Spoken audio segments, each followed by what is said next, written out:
Magandang umaga sa lahat. Pasilip ko lang sa inyo yung aking mga breeders na acquired sa mga kaibigan natin Pansier at sa Bio Research. At gusto ko rin magpasalamat sa buong staff ng Bio Research, Bio Pigeon, lalong-lalo na kay Sir Alan Lee sa pag-accommodate sa amin nung dumalaw kami. Yan na po yung ating mga breeders na nakasala ngayon. Nagdagdag po tayo ng mga breeders kasi nagpaplano na po kung sumali sa South Derby Race, yung mga magiging anak nila. Yan po yung i-entry natin. Last December po, naimbitahan tayo ni Tol Bernie ng Bernie Sloop na mag-entry sa bird show ng club nila. So, tinry po natin na makapag-entry. Bali, nag-select po tayo ng mga ibon na pwede natin ma-compete.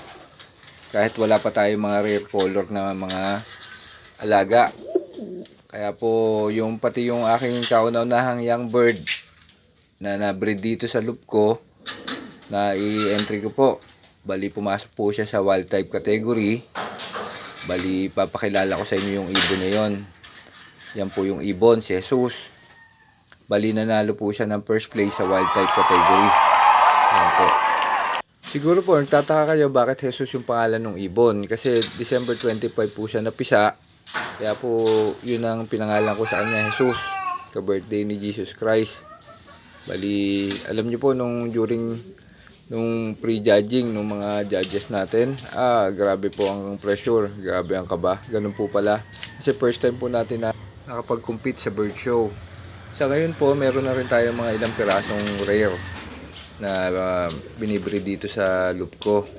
Yung mga paanak na po tayo at coming December i-entry na rin po natin sa bird show sila. Yung ating mga saddle, Andalusian at iba pang lahi, barless meron na rin po. Meron na po tayong 18 pieces na breed yung first batch natin. Bali naturuan na rin po natin sila, nakapag-loop line na dito sa ating loop. Yan po yung second batch na pinahabol ko.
Mga tol, maraming salamat nga pala sa inyong lahat at ingat po tayo palagi.